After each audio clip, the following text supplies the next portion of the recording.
علامہ اقبال نے شاہین کو as a analogy use کیا ہے درویش سے. وہ شاہین کو درویش سے کمپیئر کرتے ہیں. جو صفات اس پرندے میں ہے وہ مرد درویش اور بزرگ میں ہوتی ہیں. کیا میں نے اس خاکدان سے کنارہ جہاں رزق کا نام ہے آب و دانہ. بیاباں کی خلوت خوش آتی ہے مجھ کو، ازل سے ہے فطرت میری راہبانہ. شاہین کہہ رہا ہے کہ میں نے اس دنیا سے کنارہ کر لیا ہے جہاں رزق کا نام ہے آب و دانہ. جنگل کی تنہائی مجھے پسند ہے اور شروع ہی سے فطرت میری جو ہے وہ درویشوں جیسی ہے. مین میسج یہ ہے کہ ہم اس دنیا میں صرف نوکری کرنے یا صرف رزق کمانے کے لیے نہیں آئے، بلکہ اعلیٰ مقاصد حاصل کرنے کے لیے آئے ہیں، بڑے گولز حاصل کرنے کے لیے آئے ہیں. انسان اشرف المخلوقات ہے. اس پہ ہمیں سوچنا چاہیے کہ ہم کیا کنٹریبیوٹ کر سکیں اس دنیا میں. شاہین ایک شکاری پرندہ، خاکدان مٹی وغیرہ کوڑا پھینکنے کی جگہ، کنارہ کرنا الگ ہونا چھوڑ دینا، آب و دانہ مراد خوراک، بیاباں جنگل کو کہتے ہیں، خلوت تنہائی کو کہتے ہیں. نہ باد بہاری نہ گلچی نہ بلبل، نہ بیماری نغمہ عاشقانہ. خیابانیوں سے ہے پرہیز لازم، ادائیں ہیں ان کی بہت دل برانہ. صحرا میں نہ تو بہار کا موسم ہوتا ہے، پھول بھی نہیں ہوتے، تو ان کو توڑنے والے کہاں سے آئیں گے. نہ یہاں بلبل ہوتی ہے اور نہ یہاں عشق اور محبت کی باتیں ہوتی ہیں یا نغمے ہوتے ہیں. تو یہ ساری بیماریاں ہیں جو کہ اقبال سمجھتے ہیں. اسی وجہ سے بیاباں جو ہے نا وہ شاہین کو راس آتا ہے. اور باغوں کی جو فضائیں ہیں اس میں نرم و نازک پھول ہوتے ہیں اور نرم و نازک لوگ بھی ایک آنکھ نہیں بھاتے. اور ایسی صفات والے لوگ پسند ہیں جن میں مردانہ صفات ہو، جو کہ بہادر ہوں، جن میں کریج ہو، جو کہ ایگزیکیوٹ کریں. باد بہاری بہار کی ہوا، گلچی پھول توڑنے والا، بیماری نغمہ عاشقانہ عشق کے سرور کی بیماری، خیابانیوں باغ میں رہنے والے، پرہیز بچنا،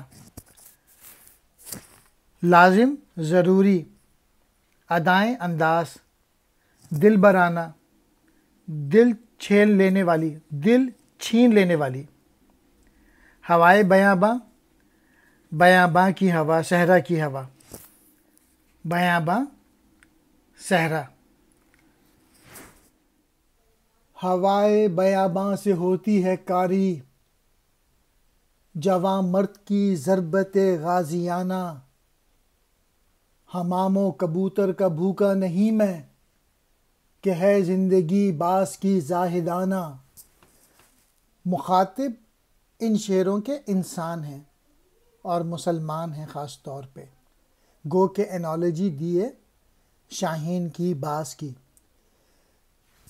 مین میسج یہ ہے کہ کٹھن زندگی گزارنا، حوصلے سے گزارنا، قوت سے گزارنا، ایگزیکیوشن میں گزارنا، اپنی صلاحیتوں کو ڈیولپ کر کے گزارنا، یہ ہے مین میسج.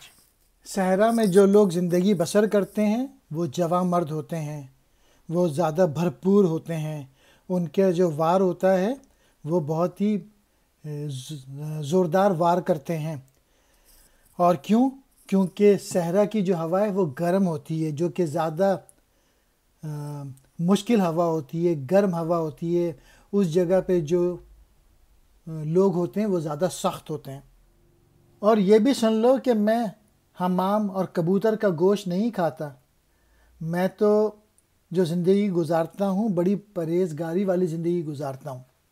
ہوائے بیاباں، ریگستان کی ہوا، بیاباں کی ہوا، کاری اثر کرنے والی، ضربت غازیانہ، غازیوں جیسی چوٹ، حمام، وہ پرندہ جس کے گلے میں طوق ہو جیسے فاختہ، کبوتر، باز ایک شکاری پرندہ، زاہدانہ، پرہیزگار، یعنی غلط کام وغیرہ میں نہیں کرتا۔ جھپٹنا، پلٹنا، پلٹ کر جھپٹنا، لہو گرم رکھنے کا ہے ایک بہانہ۔ یہ پورب، یہ پچھم چکوروں کی دنیا، میرا نیلگوں آسماں بے کرانہ۔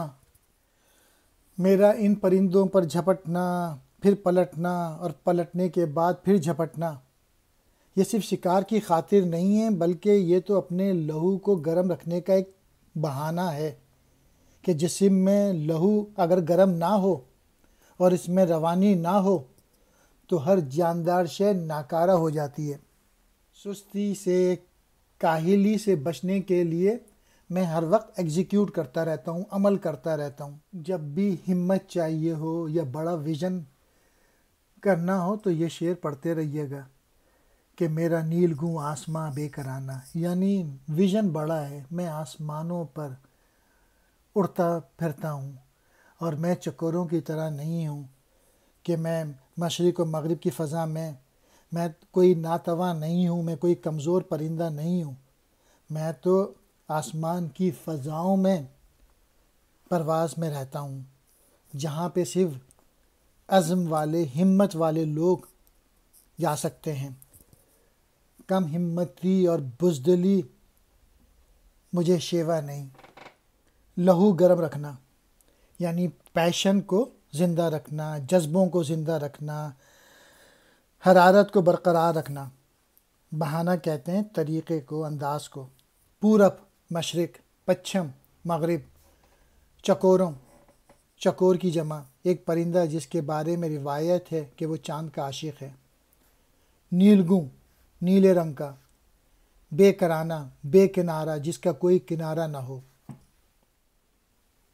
پرندوں کی دنیا کا درویش ہوں میں کہ شاہیں بناتا نہیں آشیانہ۔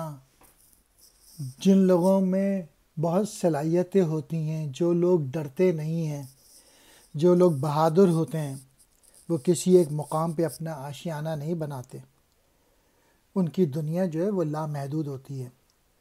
تو میری بھی یہی صفات ہیں جس کی بنا پہ مجھے پرندوں کا درویش کہا جاتا ہے، اور درویش کی مانند میں ایک جگہ رکتا نہیں ہوں، میں اسٹرگل کرتا رہتا ہوں۔ میسیج یہ ہے کہ ساری دنیا کو اپنا گھر سمجھنا چاہیے، کسی ایک مقام کو اپنا گھر نہیں سمجھنا چاہیے، اور نئی سے نئی چیزیں سیکھتے رہنے چاہیے، نئی سے نئی جگہ جاتے رہنا چاہیے تاکہ گروتھ ہو۔ درویش، ہوس و لالچ سے پاک، آشیانہ کہتے ہیں گھونسلے کو۔